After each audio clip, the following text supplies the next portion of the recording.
Good evening, everyone. Welcome to the new Social Dialectic American podcast. My name is Poopy McPoopbutt. no, Oh, what a great start. got to start it ridiculously, right? This week, by order of great Jew Master Ethan over here, we have to talk about Article 58 and its similar, or the effects similar policies have had on modern society. Article 58 is specifically a law from the Soviet Constitution that dealt with. Give me a sec. 1936, I'm looking 1927. at it right now. I had to bring up my notes It real was quick. put and in as I did- force February 25th, 1927, to arrest those suspected of counter-revolutionary activities. It was revised several times. In particular, its Article 58-1 was updated by the listed subarticles and put in force on June 8th, 1934. This article introduced the formal notion of the enemy of workers. Those subject to Articles 58-2 through 58-13. Those under -1 were traitors. 58-14 were saboteurs. Penal codes of other republics of the Soviet Union also had articles of similar nature. Something that I found interesting when reading over this is I found myself agreeing with a lot of the punishments and hey, if someone's trying to aggressively tear down the military, as a government, maybe, I would want to punish them. And I think it would have been understandable if it had actually been in, if the intent and and that's where I find the flaw with this, is that they just used it to punish anyone and everyone, and they violated this. Oh yeah, they even used it for private discussions. If two people talked and some person overheard, and all it was, man, I'm not so sure about Stalin's 5-year plan. You off the gulag with you. Death. Yeah, and they didn't report it, and now they were sent to the gulag for 5 or 10 year sentences of deep slavery prison and extreme cold. Oh, okay. Yeah. It's it's rooted in good intentions. 10 years of prison. Usually, If you were a military personnel, it was death. Foggy, I feel like you're setting me up. Not always. Solzhenitsyn himself was a captain in the Red Army when he got arrested and charged. He was sent to the Gulag for 10 years. I don't remember if specifically it was Article 58. It depended on what specific sub-article they were charged with. If it was just subversive speech, then they were often sent to the Gulag. If it was what they colloquially called breaking, which is saboteur activity, yeah, you were usually put to death.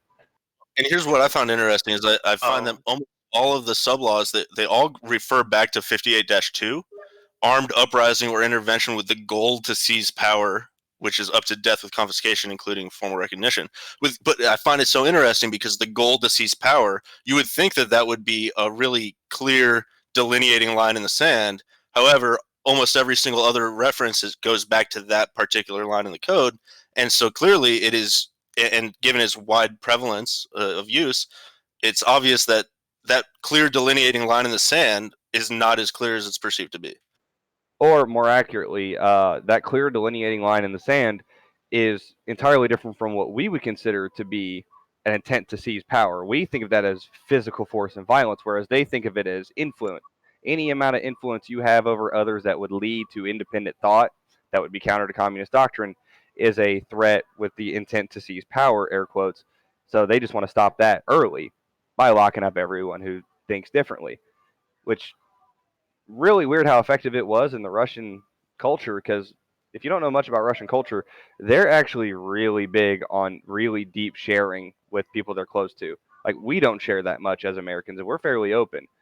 They will they will tell their entire soul to their closest friends and families, even if the threat is death. They did it regularly. Solzhenitsyn talked about it in Gulag Archipelago. I can't remember the exact reference, but Do you think that's universal throughout all of Russia, or do you think that's kind of existing in independent homesteads, like a big giant apartment complex has kind of become like a tribe or a clan? Oh no, it was according to Solzhenitsyn, it was pre-existing the modern-ish Soviet state. It was back when they were peasants as well. And you can also see it in some of their poetry and literature. It's full of deep, moving emotion. They have some of the most beautiful poetry in the world. Just I don't speak any Russian, so I can't understand any of it on the top of my head, but I've heard great things about it. And I'm not willing to just discard all poetry because modern American poetry ruined me. Here's a loaded question. If the Soviet Foundation was pre-existing before Soviet USSR existed. You can make the argument then that it is the foundation which the socialism is built on that defines what the communism will end up being. So if we apply it to the WASP or the the Anglo-Saxon, or excuse me, Protestant work ethic, what's the name of that book that was written a long time ago? So if you apply, Bible? no, not the Bible, but there's a I know whole concept of the Protestant work ethic. And if you apply, The Protestant work ethic, or the Protestant ethic, and the spirit of capitalism. thank you. So if you apply, communism onto that foundation, maybe we will end up with the beautiful utopia that everybody wants, as opposed to the Soviet Union was founded on pre-existing Soviet ideas, right? Well, I wasn't talking about Soviet socialism being the pre-existing idea, though Soviet-style socialism certainly did, to some extent, pre-exist the success of the October Revolution. It's The czars are as evil as the common czars. the only way I could see communism functioning is in a small society where it's 100% voluntary input and you can leave. And the closest I've seen to that is the Amish. The Amish I've seen it work in Israel in the kibbutzes, where they basically make socialism work by people volunteer to be there. They know what they're doing, and they're told, like, this is what you make, this is how it goes, and if you don't agree, don't live here. Exactly. If it's a voluntary interaction, it can function to some extent. It may not last as long as communism. It may not have the results of mass, or not communism. It may not work as well as capitalism. It may not have the massive gains that mass capitalism would have. Like small communist groups are never going to invent the iPhone. They're never going to cure cancer, more than likely. It will make the best chocolate milk, and I got to tell you, the best chocolate milk I've ever had. It's the same in Israel. They work. Socialism and communism work in communities when people know that what they're doing has a purpose. When you have a giant country like Russia, people. Well, it also only works know in that they small can be better groups. on their You own. can't. Because people will want to be Once you better on start their own. expanding, Russia had some of the same cultural problems we do now. That Russia isn't just one culture of people; it's several cultures. There was the Northwest Russians that were more Baltic than anything. There was the city Russians in Moscow, and they were the ones much closer to Europe. They felt more European.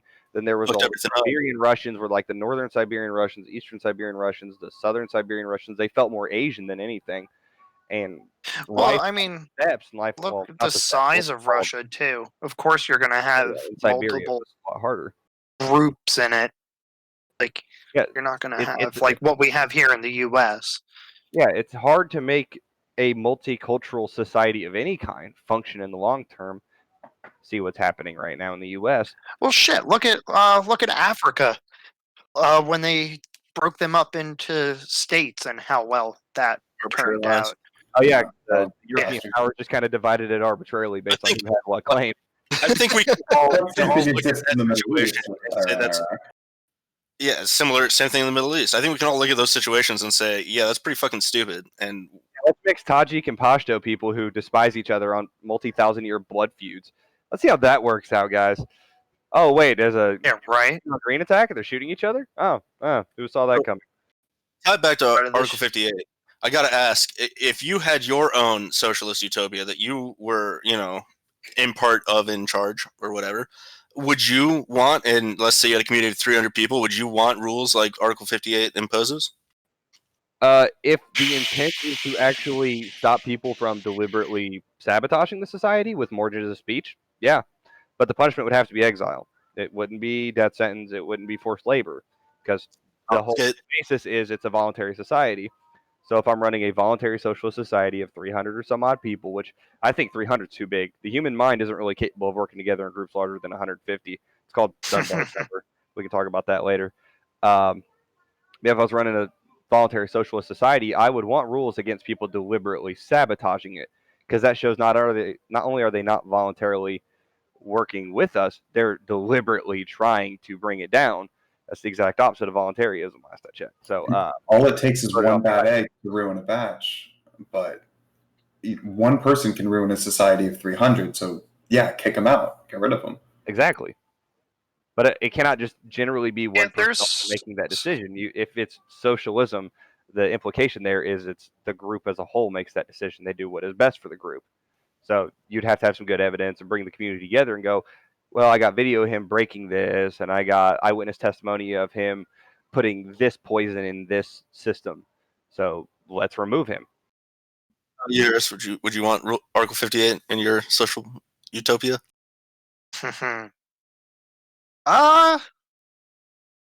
What? I'm gonna say yeah. I mean, there's some things within the Article 58 that I would agree with, especially if it's, everyone agrees that that's the kind of society you want to be in. Um, I mean, what is this? Yeah, like Article 8-8, terrorist acts against representatives of Soviet power or of workers and peasants organizations. I mean, obviously that's one that you would want to have. I mean, replace the word Soviet, obviously, but I mean, there's a few of them that you definitely don't want to have. Like urging any. Oh no, wait, nope. Kind of want that one too. But that's tough to say. I'm gonna say yeah, because why not? I mean, it's rules to live. I mean, people need rules to live by, and I mean that's all Article 58 really is. It's just rules. Here's my If everyone, I would I want was gonna say if everyone agrees to it, then what's the worst that happens? You kick somebody out. well, I think obviously so. that's Sorry, the highest. one second, Ethan. Just like if I could incorporate this into my society, I would want everything except like not reporting, because you can bend that so well. Like, oh, you overheard a conversation. I'm very much kind of keep to your own business. So I could do without the if you don't report, you get punishment. Well, my next question was actually going to be what edits would you make? So thank you very much. That's the same edit I would make as well, because I mean I can look at human history, especially in the West, of what happened when a few people decided to take advantage of weak power structures and report people for things they didn't do. What kind of chaos caused there? Salem witch trials, as an example, that would be in our history that we would know of. Just a few kids just essentially playing a prank, Yeah. or they like someone in another family, and they reported them from witchcraft, and it led to a bunch of women getting hanged and one dude getting pressed to death. But sidebar, the most masculine way to go is getting heavy weights put on your chest, and the only things you say is more weight. But yeah, Well, not even that. Just because you not openly criticize, but privately criticize, doesn't mean you're actually going to go about and do it. Like, Do you get your offended when example of somebody someone. talks shit on your back? Wait, what was that? Do you get defensive when somebody talks shit behind your back, and then you find out Oh, through I a don't third give a party? shit. No, okay. Oh, fuck that. I just know for a lot of people it does. So interesting. It depends on how good of a friend they are. If I value their opinion, then yeah, I'll get upset. But if they're just some kid on the street, they can go fuck themselves. The way I see it, if you're going to have some kind of system where we'd have to quote unquote report people for talking shit behind your back, that's not something for the whole society to handle. If I find out, Might as well just imprison everybody at that point. Shit about me, then Talking shit and about we'll hash me. it out man to man and hand to hand. So talking shit about me and talking shit about the state are like functionally equivalent. No, I understand what you're saying. And my stance on this, and whether or not I would want this in my thing, is if I'm the sole executor of the rules, maybe I would like to believe I would actually almost never, under very dire circumstances, invoke them. But at the same time, if I am not, or if I have no say in that process, then I would absolutely hate to have this. And fair. I think it goes back to kind of the if you have nothing to hide, then why wouldn't you want it? That's the old Patriot Act argument, right? Is that really the? Oh yeah, that is the argument for the Patriot Act. Jesus Christ. Okay, I clearly missed something good because I was away trying to help my son with something. I come back to Harris saying that's the argument for the Patriot Act. No, Ethan was saying basically he wants, if he were to have the perfect, would want something where not private speech is monitored. And he said that's basically it. Basically, if I'm the one in charge, I wouldn't mind doing Article 58. I wouldn't mind having that. because I don't think I would ever invoke it. Maybe under very dire circumstances. But if I'm living under somebody else who has the sole responsibility, or under a society that has the responsibility, that, you know, democratically or whatever, then I'd probably hate it. I'd probably hate it. Yep, And and all the people in your society, if you were the one running it with Article 58 in there, they would hate it too, right? because they can't see into your mind or your soul. They just have to know you are as weak as them in many ways, or at least assume that, and they're probably I wrong. think that's Well, the way people look at leaders. I think the people look at leaders as the opposite. I think it's inappropriate, but I think people look at leaders the opposite way, in that they ascribe to you greater strength than they have. well, here's a question. Let's say you do have that line. Like, what speech would you allow, if that makes sense? If you're asking me, dude, Frame anything. it the opposite way, like what speech would, or what activities in the speech would you criminalize? Would be a better way to frame it. Yeah, that's a better way to frame it. If you frame arguments of legality and litigation as what good things will we allow versus what bad things will we prevent, seems like a kind of authoritarian way to frame things. What's the positive versus negative, right? The world is oriented around your aim, and if your aim as I'm going to stop people from doing good, or I'm going to allow people to do good things, that's the implication that you're the one who sets the right for people to do good, versus I'm going to prevent people from doing bad things, which is more I'm here to stop people from doing bad things. Get what I'm saying? One's the kind of mindset of a distrusting authoritarian, the other one's the mindset of a trusting leader. A leader from the back versus a leader from the front. The At leader least from the back, eyes on every mood, if you know what I mean. Yeah.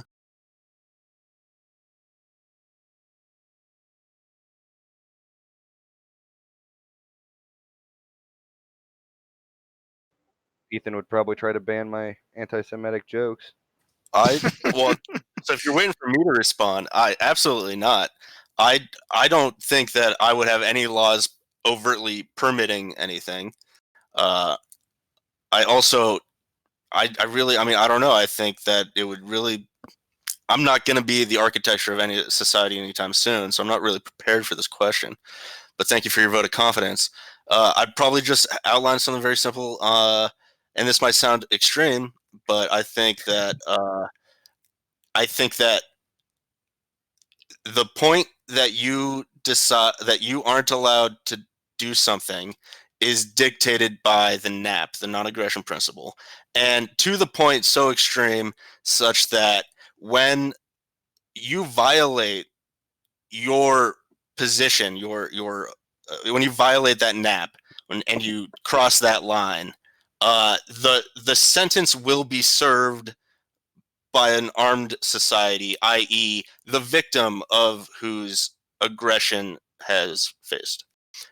I.e., if you violate the NAP in such a way that it is a genuine violation, then the problem will solve itself, because the person who you're violating will just fucking shoot you, man. Give you right there. Okay, well then I have to ask you a question leading into that next one. What's to stop a group of people from organizing to violate the NAP in a manner that overpowers people? Are we really going to go into the anarchy stuff right now? Well, let's do it. Why not? That's If always we're talking insurrection and anarchy, that's a That's totally something great different. idea. I just gotta say, I feel We're like dealing with a different subject here. I'm hearing some counter-revolutionary talk right now, and we need to Prison. That's it. You're going to prison. set up a gulag channel over here.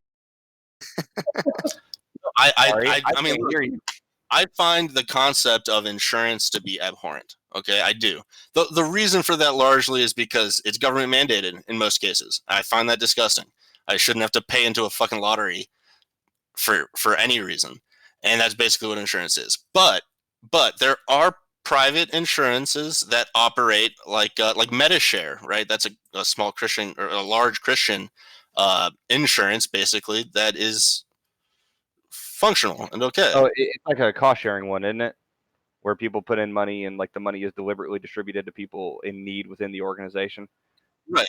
It's not you paying a pittance to the insurance company and then they maybe decide to give you the money. Or me paying fucking as much per year for my car insurance as I do for my fucking car. That's absolutely insane, in my opinion. What the fuck is the insurance good for if it costs as much as my car? It's meant to protect the value of my car, not to double the cost of my car. That's ridiculous.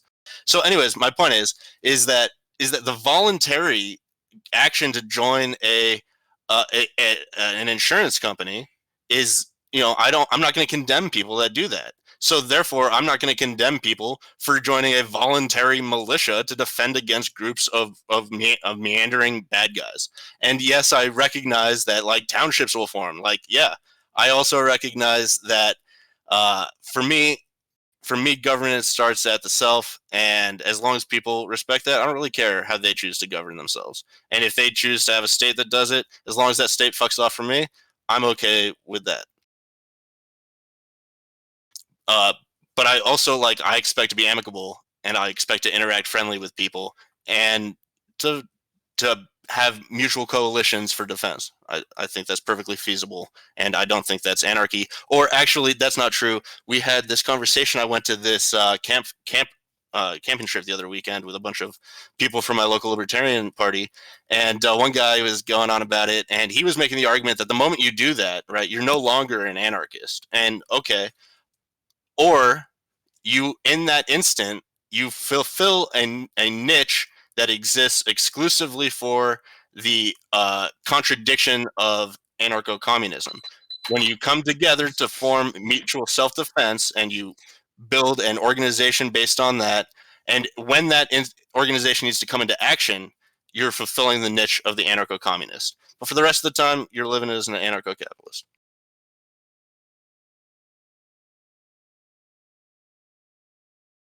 Anyone can identify as an anarcho-communist because communism in and of itself, by the Marxian definition, requires organization, the stratification into a two-layer hierarchy, the bourgeoisie and the proletariat, and the deliberate seizure of power by the proletariat, throwing down the bourgeoisie and starting the dictatorship of the proletariat. Bro, that's just not real communism. It hasn't been done yet. Bro, my dick ain't real communism. Fuck out of here. Of course, there's no logic with the communists, short of, yes, we know all these horrible things will happen and we still don't care. If they at least said that, then cool. An honest communist, it's not quite a contradiction because at least they owned being a horrible person. But yeah, but you're never going to find an honest communist. Come on now. No, it's a confusion of equity and equality. I've legitimately been friends with a couple of them. But the thing is, as they had to continue defending their honest position on communism, they gradually transitioned towards left libertarianism. Yeah, because they know how fucking bad it is. Yeah, exactly. If it just sounds honest, they good. eventually leave the position. We not call it. Okay, now what? And then now what? I swear, children are a lot smarter than we give them credit for because they ask the most important question we need to learn to ask again, which is why, repeatedly, every time they think they explain themselves. It's so fun. Well, that's how you shut them down whenever you're debating with them on the internet. You just sit there and start questioning the shit out of them, and they fall apart. Well, dude, that works for everybody, man. I get impatient as fuck when people just spam me questions like that I've obviously given answers to in previous answers because it's just obnoxious. It breaks me down. Well, yeah, I mean, there's a difference between not learning and not understanding. It's one thing to read the thread and not understand still because you feel like he hasn't answered it thoroughly. It's another to just skip all of it and just ask the same question for the 1,000th time. Have any of you guys ever been deliberately obtuse on the internet? Have you seen how many times I've been banned on Facebook? Right. We're all capable of it. It's a trolling thing, you know? Yes. And it's fun because sometimes that's the only answer. If someone's attempting to defend a logical position and they're doing so consistently and honestly, then argue and debate. The moment it's clear that they're answering from places of emotion and just reading out, the only thing left is mockery. Yeah, but it's just so low hanging, it's so easy. It just doesn't feel honest, you know? Yeah, it's not honest. And there's a time for bullying, and there's a season for all things, Ethan. I'm sure you know that. I mean, it's not honest, but to be once you explain your position and they keep coming at you with the same shit over and over, that's when you just might as well just be like, fuck it, I'm going to mock the living hell out of them and then leave it at that. My And I mean, standby. if you get banned, you get banned. Ironically, yeah, that's usually what happens to me. I haven't gotten banned yet, but I have been removed from a couple groups recently because I basically did that tactic. I've I did gotten it once. reported. I got banned from, or I got blocked by Assigned Mail Comics. That was a great day in my life. Still don't get how you get banned. I sit there and call fucking people potatoes, and I don't get anything. The last ban I got. Then the one time I get the last time I got reported. banned was because some anonymous person was throwing some very deep and dark insults at my wife, and I went on a rant against him, and I ended the rant with "post physique, bitch." And I it's the saw word that. bitch. The bitch is what got me flagged. And when you do it on mobile and you post anything that has directed swearing, which is part of their harassment policy, it'll straight up pop up and say your comment may go against community standards. Would you like to edit it? And you have the option to edit, ignore, or delete the comment. That. I was like, I hit edit, deleted the word bitch, reposted it, still got banned. Sent it to the oversight board for them to review it, and they declined to review it because they've probably seen my history of 30 plus what is it? bans. I got a warning for pointing out that black people are the ones committing most of the anti-Asian crime, and I didn't say anything racist. That's all I said. And The when I people who are submitted it to be reviewed, they were like, "Nope, goes against community standards. It's hate speech." Doesn't follow And I the was like, narrative. Yeah, no, it's not just doesn't follow the narrative. You can say it doesn't follow the narrative, or you can realize these people live in this worldview where everything that's not, or anything that's said that's not good about the black community in general versus very specific individuals, and even then, very specific individuals, is racist. That's the worldview they live in. That's their it's aim. not their fault. To some extent, it is, but that also requires work for them to exit that worldview. Changing a worldview is really hard. Being satirical in that. It is their fault. It is, and it's also the fault of the people around them. It's the fault of their parents. Well, yeah, it's a whole bunch of things, but it's not. But they the have white control man's over fault. themselves. They don't have control over the college they're in once they're in there. They can't change the minds of their professors. They're not going to hire 1,000 Dr. Michael Rechtenwalds and Dr. Gad Sads. There's not. They're going to get that Ibram X. Kendi dude and whoever made the Ta-Nehisi Coates that made the Captain America comic where it basically made Red Skull into a Peterson knockoff. That's hilarious. No, I'm actually going back to school for poli sci, so I'm going to be experiencing that for a little bit. It's going to be a lot of fun. I can't wait. And I'm going to be going for business administration at my local Christian college, which is like the largest Wesleyan college in the country. I guess. So why'd you switch to poli sci? Weren't you in finance? Stats. I'm just not a good student. I'll put it like that. I have an issue because you don't want to be in the same major as me. I know. You don't need to hide. I have an issue with the idea. You don't want to stay in class. No, it's okay. Yeah, I have an issue. Dude, all of our classes are on fucking line right now. You stop with that shit. Oh, they'll be back in person next semester. No, they won't be. Dude, I've already registered for all my classes, and they're all online. So anyways. They said we're all right, whatever. Anyways, I have an issue with the STEM way they do their homework nowadays. So basically, you pay to go to school, right? Hooray, hooray. Okay. Sure, I'm covered by the GI Bill, so not really an issue for me. Yeah, whatever. I log into my school website. I click on self-service. I click on banner. I have to log in again, okay?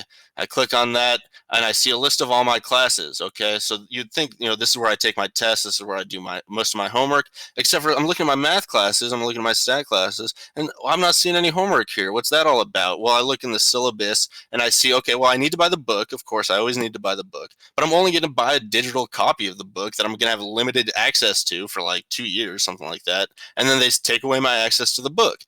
And then on top of that, I can't just buy the book because my homework is online also. So I got to pay an extra $30 for my access to my homework online. And it's an additional fucking login.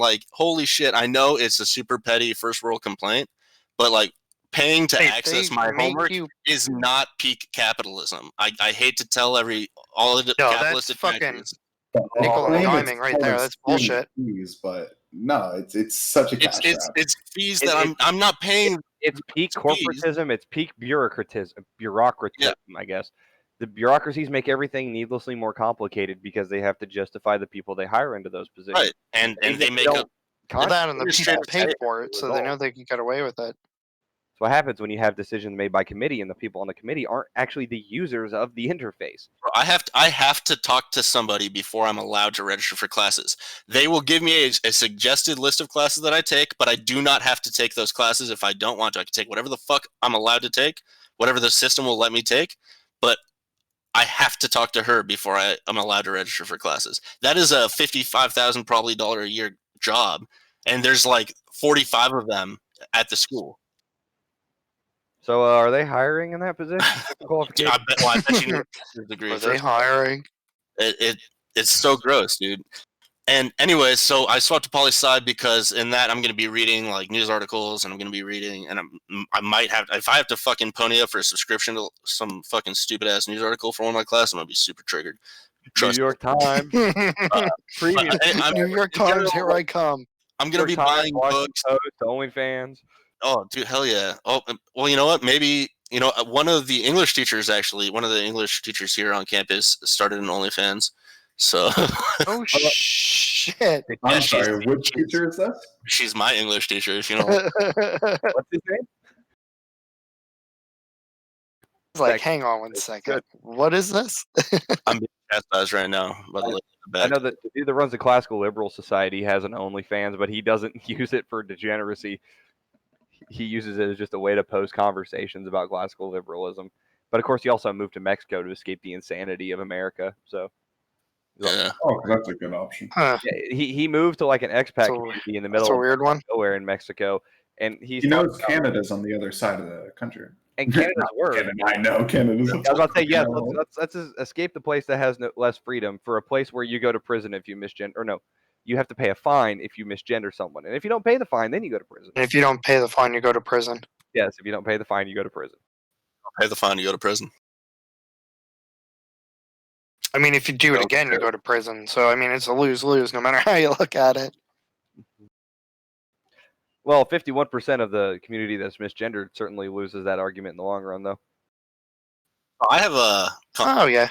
I have a theory that I think that most of the people that identify that way aren't actually that way, and they just have other mental disorders that aren't being addressed. There's a huge link between probably people who identify as non-binary, especially women, because autism in women is really undiagnosed. Because some of the symptoms of autism are just seen in women as, oh, well, she's demure and quiet, and acting womanly. She's not loud and boisterous like some of these women are. So, but then of course. No, she actually has autism, and we've done the brain scans, and we've done checker symptoms and everything. Okay, but doesn't like every single person here right now identify as somebody with autism? Not seriously, no, actually. No, I feel bad about saying yes so quickly now. My focus is scatters so much. I follow tangent after tangent after tangent. I have trouble with that laser focus. I'm probably more closer to ADHD. Except I can sit down and focus with a little effort. Well, I think your autism is defined by your desire to find something to hop and search about. I think most people with ADHD are very shallow, and you're not. So I think that your autism is embedded within your ADHD. So you're saying my ADHD and my autism work together as a shovel, so I can just keep digging myself into deeper and deeper holes. Right. Yeah, it's not a very combination, but it's the one you're stuck with. Yeah, they work in tangent for me. It's just I don't think you can score a fucking 99 on the ASVAB and not be autistic. I'm sorry. I don't know. One of my scored that and a 145 on the GT, which is higher than what I got. And he's not autistic. He's retarded because he's running as a Democrat in West Virginia. Yeah. I think a lot of people with autism can be blind to their autism. I think a lot of people with transgenderism can be blind to their transgenderism. See what I did there? What are you trying to say, man? I know I got long hair. What are you trying to say? That's how that works. You identify as a shim? Uh-oh. Or I get the titties for it. I'll say, what's the Hebrew word for two-spirit transgender? Oh, shaitan, isn't it? Or shaitan? That's foggy. Are we looking up here? I don't know that. No. Okay. Hebrew word for transgender. So I was looking at Article 58. Phlegm in my mouth? You got to get... I mean, dude, you're from New York, right? You can do it. That's not the fucking word. According to Translate on the internet, it just came out as transgender, but in Hebrew. Yeah. I've noticed, actually, within the last 3 weeks, a lot of the translations are doing that. They're just going for like transliterations rather from English to Hebrew. Yeah, this isn't like this isn't the actual Hebrew thing. There wasn't a thing like a lot of languages do that. They're starting to steal from English because we're introducing so many new concepts to the world, new technologies, new ideas. They don't have the time to culturally come to a consensus on what specific group of grunts and moans Well, be that word. the language They just concepts steal of the one from English. like I'm not too familiar with Hebrew, but just the language concepts of a lot of other languages. Like so I'm a dick. I'm a Jew, and I play this game where I happen to play with a lot of other Germans, right? And I play this game with Foggy sometimes, so you got two Jews together against a bunch of Germans sometimes in the middle of the night. I took you get to put a little tagline, right? So I took the classic line off the Gates of Auschwitz, Arbeit macht frei, and I wanted to convert it because in the game there's a mechanic called workers, and the more workers you have, the more money you make, blah, blah, blah. And so I wanted to make it workers set you free. Well, Arbeit macht frei means work sets you free. So how easy is it to translate work sets you free from Arbeit macht frei into workers set you free? Well, it's it's 3 different fucking words, dude. It's crazy. So it's just that's the way the languages aren't built to understand a lot of the stuff that and frankly, a lot of the words that we are introducing to people, like, are blends of other words also. Like they are inherently made up of other words. Did you just say there's 3 different words for worker in German? Because there's definitely a lot more than that. Well, there you go. Depending on what type of worker you're talking about, because the way American or English nouns work, there's the noun and the adjective that describes it, whereas in German, they compress those into one word. So you'll have fellow workers, which is Arbeitskollegen, shift worker, which is Schichtarbeiter, rescue workers, which is Rettungshelfer, skilled workers, which are Facharbeiter.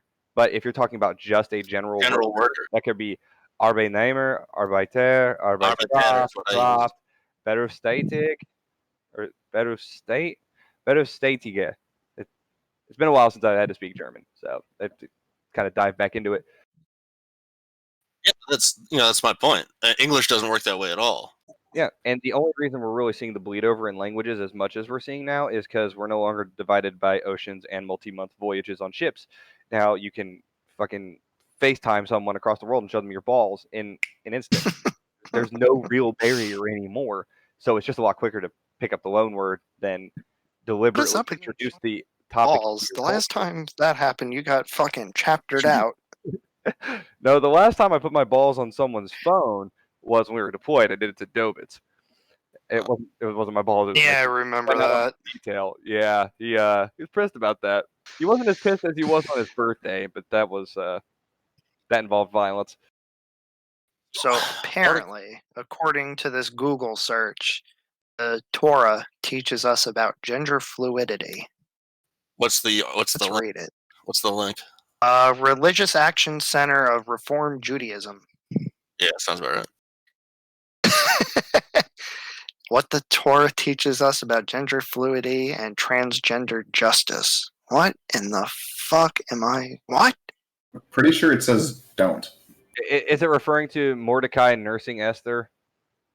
The Nursing Kings of Israel? That's one of the other links I'm finding. That's from forward.com, which that sounds real stuff.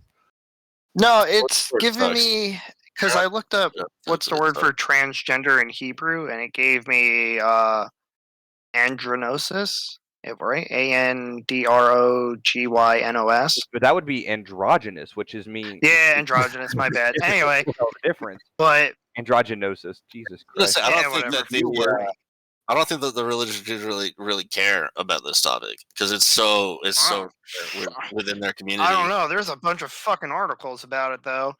And I'm talking about Hebrew is the latest move towards religious Jews.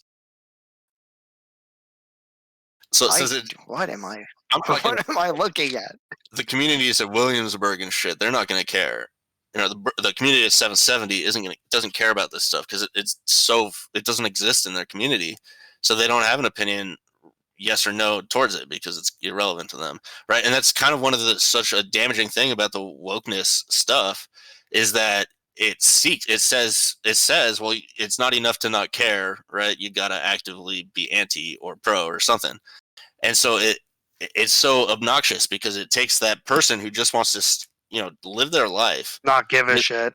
with the and like, don't get me wrong, I think everybody should have a mission and a goal, but I don't think that everybody's mission and goal should be universal. I think that's scary fucking shit. That's cyborg shit. That's Well, boring. yeah, that's the problem with, I don't want to say liberalism, but like leftists today is that you're either with or like you're either with them or you're against them, rather than if you don't give a shit about it, you don't give a shit about it. So like, what difference does it make if you don't care? You know what I mean? And that's where they get into these arguments about, well, by not caring, you're contributing. Silence is assent, and so on and so on. And I think for the person who doesn't have convictions, who doesn't have principles, this kind of messaging it's really easy to infect them. Yeah, it's the political ideological equivalent of if you're not with us, you're against us. That's a fun way for them Silence to is play a game. violence. But also, what's the opposite of that they claim at the same time? Silence is violence, but also there's another one. Creation. Huh? Silence is assent. I don't know. No, the same community that says silence is violence. So, Fuck. they tell white people to shut up and don't talk about the problems in these communities, but then they also tell you silence is violence. Like, so you want me to bring it up? And then when they talk about violence against white people in like South Africa, you become like a conspiracy theorist. You get banned on Facebook. Yeah, you get fucking kicked off of GoFundMe and shit, right? That's what happened to North Southern. Oh, I mean, that is counter-revolutionary activity to point out the white genocide of farmers in Africa. And they can't logically defend it as, well, they were people who took the land from the native Africans first, and they're the children of that, and the people who were taking it believe in blood libel and blood feuds. That at least has some logical consistency. But you're asking people who have severe cognitive dissonance to have logical consistency. You know what I mean? It's a hard ask. It's just going to be a lot of fun to watch Zimbabwe continue to starve after what they did to Rhodesia. Did you see there's a Libertarian Party Rhodesia? Yeah, I showed you. Told me about it, but I can't join it because Ban Twitter, get wrecked.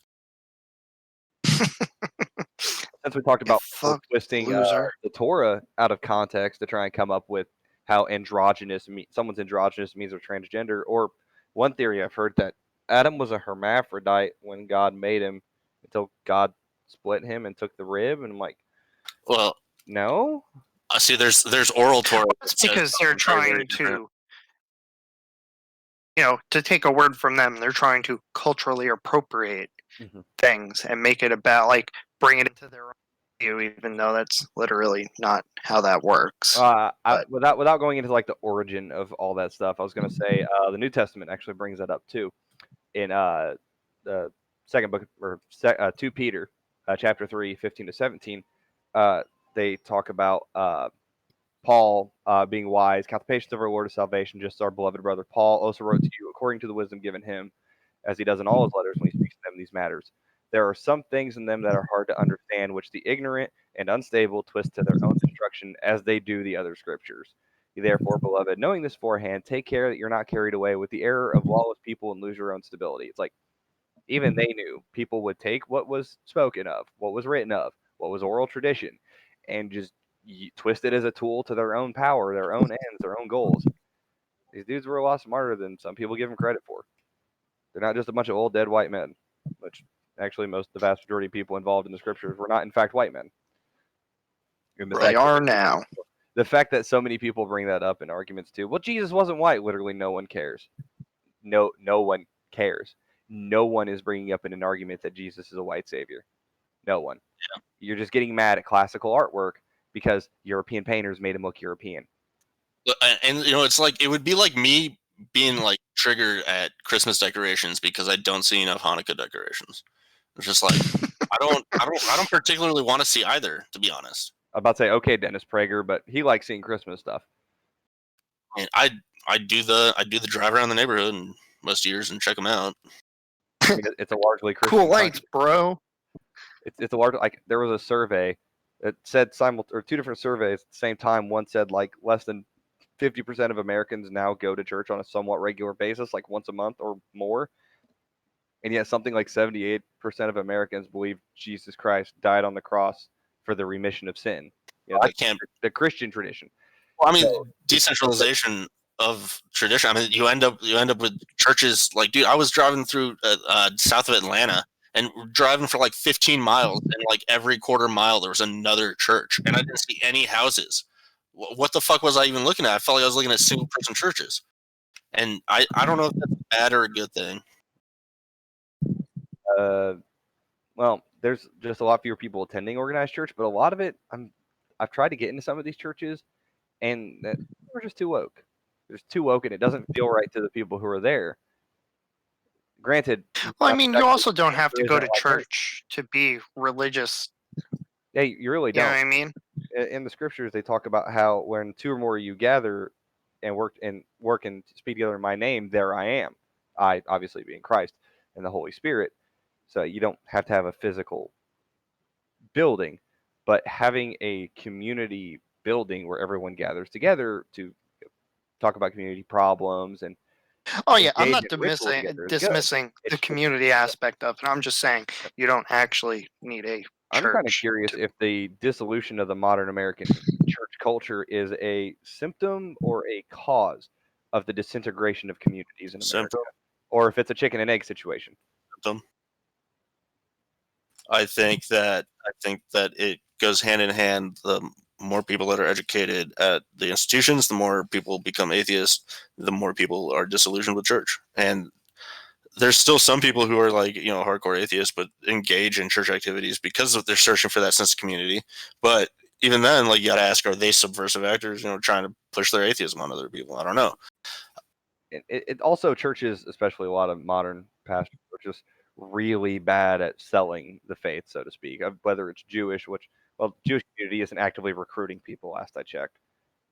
No, they don't recruit. There's no Jewish commandment to proselytize, last I checked, is there? No. Whereas literally Christianity has what's called the Great Commission, to go forth and make disciples of all nations. No, that's not the Great Commission. The Great Commission is to go forth and make disciples of all nations. The Jews make babies and then cut off the foreskin with their teeth. Whoa. You're welcome, man. I'm happy to give you the pecker you have today. No, man, it was a doctor that did mine, not a dentist. Well, it's funny. You know how like they make fun of Christians or any faith, for pushing their faith on them, and that's the exact same thing that they're doing. Well, yeah, forbid you tell them that. For most of them, it's cognitive dissonance, but for those who have real influence in the culture, it's war. They will call it out as a problem because it runs counter to their goals, and then they will use a successful tactic, because proselytization is a successful tactic for cultures. Literally how the West came to dominate the world. We spread the values of Judeo-Christian ethics across the world, and everyone saw that these are a lot better than what we were living under before. They over time adopted them.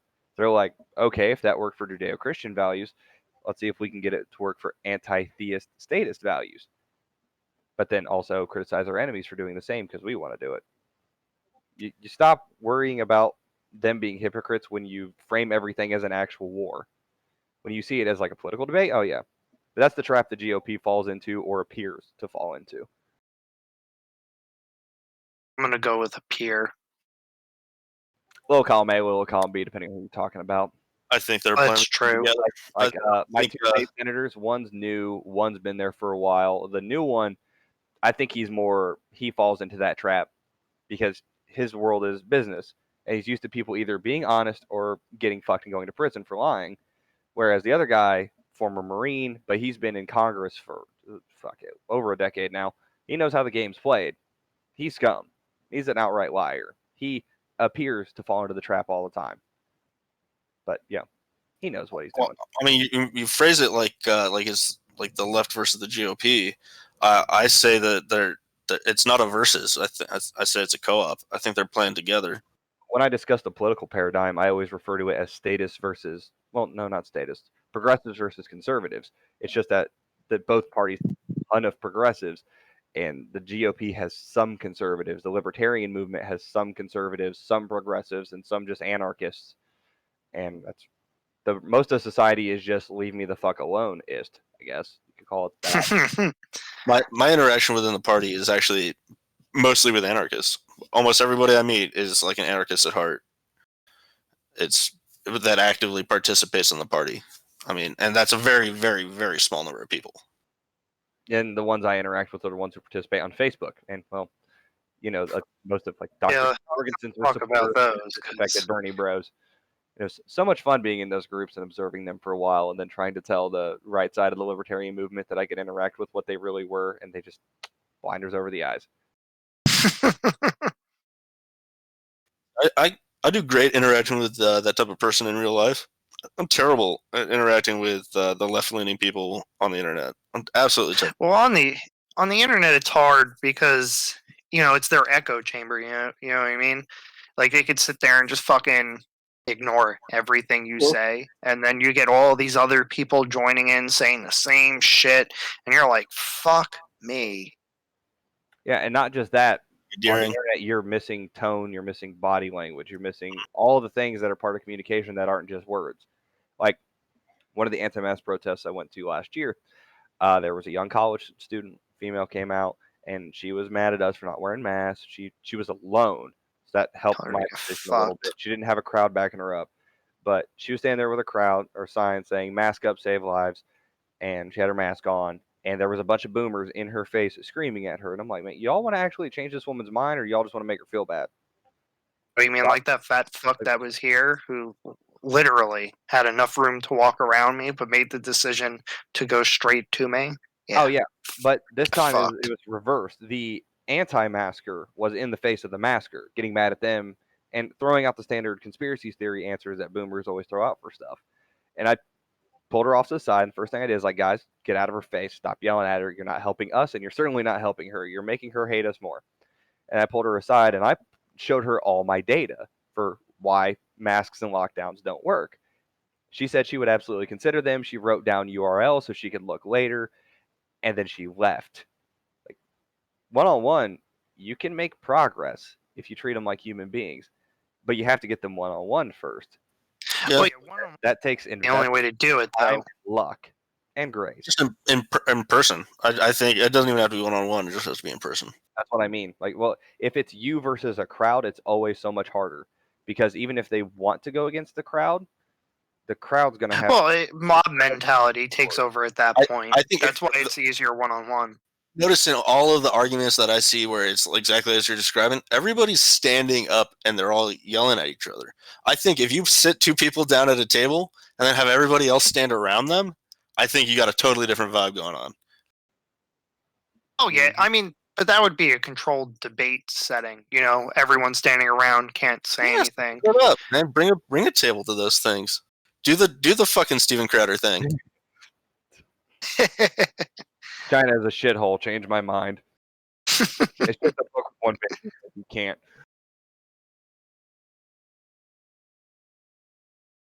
So I wonder how many minds Crowder changes. I feel like the fact that he's filming them makes it, and the fact that it's deliberately confrontational instead of opportunistically confrontational. I feel like he cherry picks who he shows in the video. He definitely cherry picks who he shows. It's a show where he entertains people. I watched. Well, no, I get that. He's like it's entertainment first.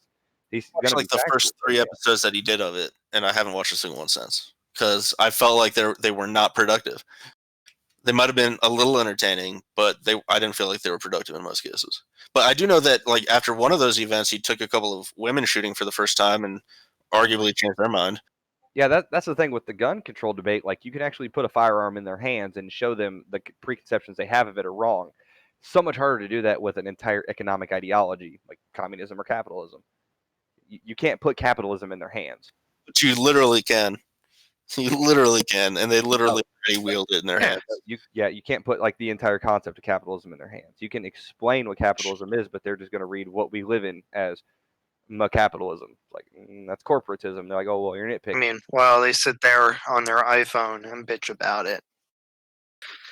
A lot more work to cognitive dissonance against something that's literally refuting your argument physically in your hand. That's my issue is that like that lady took down that URL for all of your data and all that stuff, and that's really cool. Hopefully she went home and read it. Did she though? Do you expect that she did? Because I have one of my things that I do is I go to used bookstores and I buy up a shit ton of used books that I think are filled with great ideas, and I give them out to people all the time. I've only ever gotten the books back one time. Okay, I've given out probably 30 books, and I've only ever gotten it back one time. I don't expect that people read this shit. Yeah, I mean, I would rather make the effort and at least part as decent civil human beings than force them, well, not force them, but encourage them to dig their trench deeper. So if she walks away That's and also because you're a different kind of person. You're willing oh yeah, to learn. I'm a major asshole on the internet, but in person I'm so much kinder. Well, no, but I mean, you might be a major I'll be asshole on the internet, but I mean, if someone turned around and showed you something that you didn't know, you might still be an asshole, but you would also still probably look into it. oh yeah, Oh, one I've of the never smartest seen things this I ever heard. before. Yeah, one of the smartest things I'd ever heard that kind of changed my mindset on stuff like that. It's a guy I follow on YouTube called CGP Gray. Lived in the U.S. or he's born in the U.S., but he lives in the U.K. as a physics teacher. He talked about one of the things you can do to change your life is see opinions as things you carry with you, not parts of you.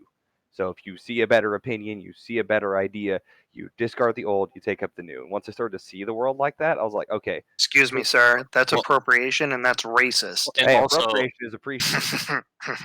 I genuinely think that's valid, but you also need to run the new idea through your principles, which should be a part of you. And That's sort of the judgment of is it a better opinion, not is it more socially popular, unless social popularity is your value.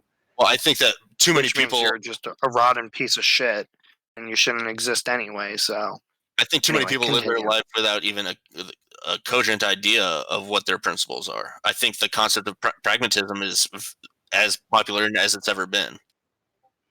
That's also why people are so miserable. You know, they don't have any of these principles and all this other shit. So they're just miserable with their life.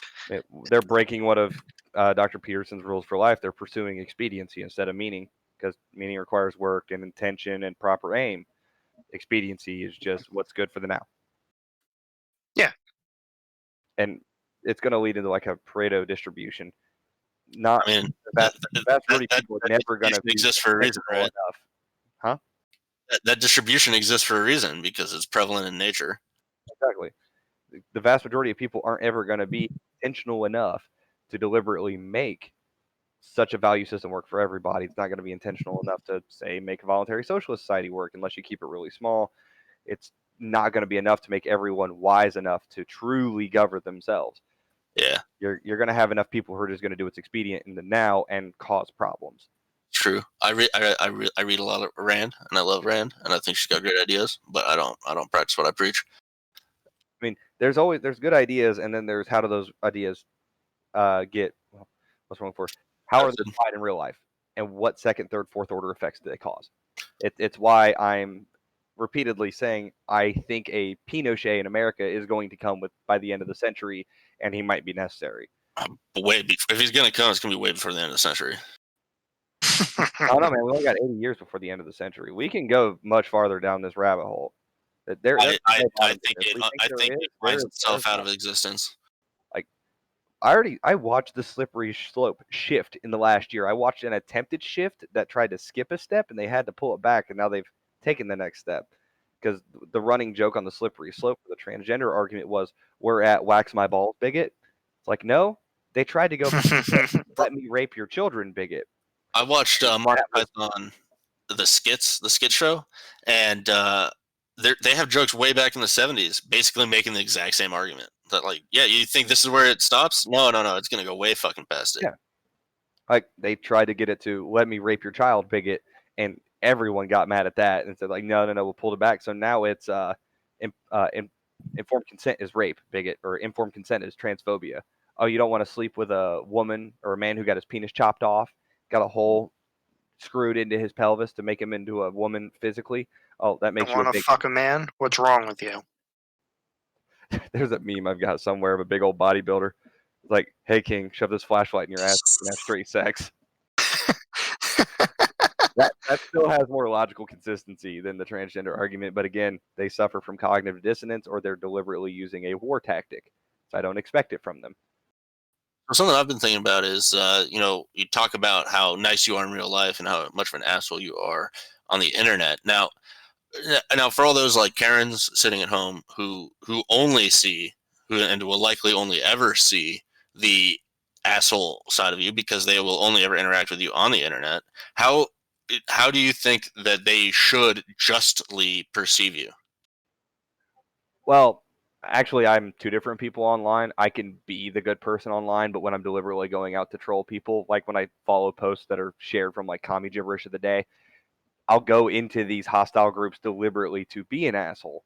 But when I'm interacting in local groups with people in my own state who I'm not just there to argue politics with, I can certainly be a gracious and kind and inquisitive person, and I've done it plenty of times. So they usually judge me based on the arguments we're making at that time. If it overtly calls into question their worldview, they treat that as an attack on their identity. That's when the insults come. That's when the mockery or rejection happens, or in the usual case, I get banned. But I'm usually not to throw insults. I just throw the harshest ones. I usually throw ones that get lots of like reacts and laugh reacts until the ban hits. Because one of the rules of insult comedy is you can be as cutting as you want as long as you make people laugh. Well, that's the problem, right? Is that the more contemporary solution that's not politically heated, I can have civil conversations online all day. I can actually do the same thing in real life too, as long as people come to me calm and like a decent human being. I'm calm to them. But well, that's also probably why you get banned, is because you get more reactions from people that are positive than they do. Oh yeah, that's certain.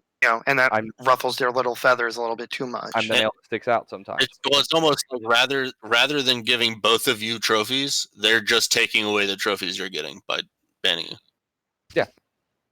So that way you guys are still equally. Now you guys have trophies. So like at the you get fucking nothing. And it's the song from Rush, dude. The trees. Yeah. And now all the trees are all kept equal by hatchet, axe, and saw. If I got the protest last year, if instead of a small, demure, college-age woman who was half my size and was asking good questions and was being considerate while she was getting yelled at boomers, if it instead been a hostile, blue-haired, 300-pound Trigglypuff screaming in our faces about how we're literally Hitler, I probably would have been a little different. I probably would have gotten her face, repeatedly insulted her weight until she started crying or swung on me. If she swung I mean, at that point, you're literally Hitler, right? There's no fucking talking to people like that. Yeah, once you're Hitler, that's it. Or mockery. You either eject from the situation or you mock them relentlessly until they leave. And if she swings on me, I slap her so hard I leave an imprint on her face ham. So I don't mind that. Article 58 word for word was invoked in the United States with Joe Biden, Kamala Harris administration. We'd be fucked right now. Which ones would what would you get charged under? Which would it be? I'll have to go look at it again. Ooh, let's see. Now, are we including private discussion too in this? Which charge? Yes. Yeah, whatever you think they have access to. All right. Can't go with treason unless they consider what we do treason. Then maybe. Well, I know 58.3, 58.4, 58.5, probably 58.6, definitely 58.7, 58.8. Because I mean, I was actually going to start from 58.2 and just go down. Yeah, we haven't blown anything up. Pretty much most of them. We haven't done any violent property damage. We're not like those lunatics out in fucking Portland. We're just nice people. Well, no, if it was in the kind of situation, but we would also be filed under enemy of the workers. So yeah. Are we the kulaks? I don't think we're the kulaks, guys. No, we're the phrase they use from Article 58 is the politivsky, political prisoners. I may be saying it wrong. Give me a sec. Yeah, I think we'd probably all just get under 6. Yeah. And they can do up to death with confirmation. The imprisonment goes the full gambit, so they just need to get you. Dotson would 100% get fucking 58-8. Words are violence. It's a terror act right there. If words are violence, and we're all fucked. Everybody's fucked. Oh, dude, I've repeatedly said that we need to have the world's largest carpentry project, build the world's largest gallows, and fit 600 some odd people at DC with hemp neckties and teach them to dance the Danny Deaver. They would certainly see that as a terrorist threat, because if you don't get the overt reference, hemp necktie is a noose. Dancing the Danny Deaver is being hanged by the neck till dead. So, Right. Well, I mean, like shit. You don't even need this for them to be triggered by that, dude. I mean, I bet you there's people listening right now that are pissed off about it. About me saying people in Congress should be hung. I mean, the more specific you want to be, go for it, man. Just don't call me a Fed when you're in prison. Like if the question is what activities are we doing now would be construed as anti-American socialist, I guess, under Comrade Biden, then yeah, it'd probably be 58.8 on like a broad one under 58 too. But if they were openly that way, do you think I would just continue advocating against them on Facebook and then just minding my own business and dealing with my family?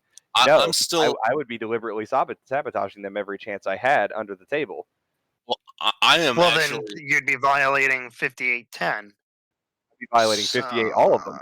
58, yeah. You could argue that this podcast right here, right now, is 58.8 or 58.10 rather. It's actually 58. Yeah, 58.8, 58.10, 58.11 maybe. 58.6. It'd be 58.11. This is organizational action related to the preparation. You're talking then because we're and then because we're not reporting each other, 58.12. So I think it kind of shows just how easy it is for something like this to take over, right? And we've kind of seen how these rules have been utilized to justify like getting people fired. I mean, like, holy shit, that cop that got fired because he donated Kyle Rittenhouse, that's absolutely insane. Like, I hope there's a lawsuit already. Oh no, that's bullshit. The explanation I heard was that it was his work email that he used.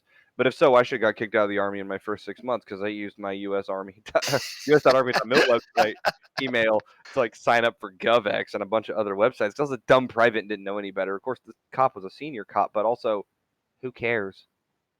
No one's going to see that email list and go, yeah, the Norfolk PD's on our side, except for leftists who want to use it as a weapon against people. Well, that's like the thing with that cop, right? That's illegally acquired information, and it's being used against him. Which yeah. For one, it's illegally make acquired, it right. And I lost my train of thought. Oh, and two, he's. I mean, long story short, he should sue the shit out of him. Who's accused of a crime, but the American legal system is supposed to be innocent until proven guilty. So all he did was donate $25 to a man who, for now, is innocent legally.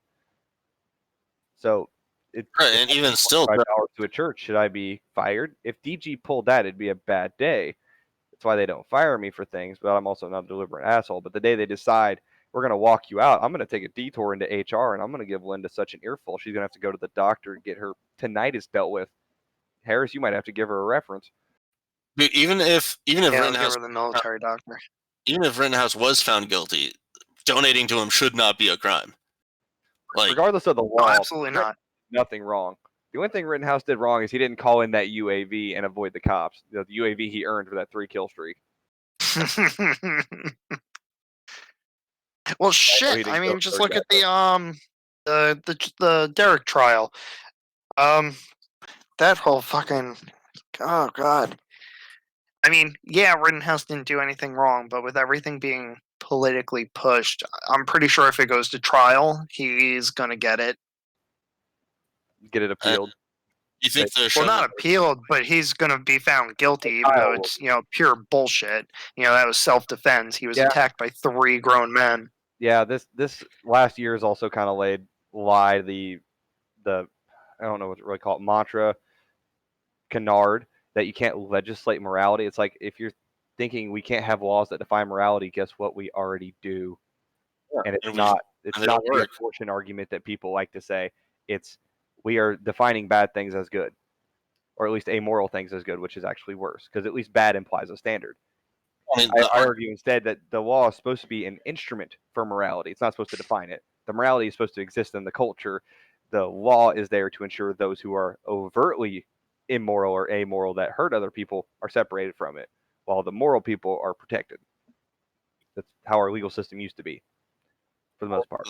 The concept of you can't legislate morality pops up in a lot of other ways, like additional taxes on gasoline, additional taxes on cigarettes, tobacco, liquor.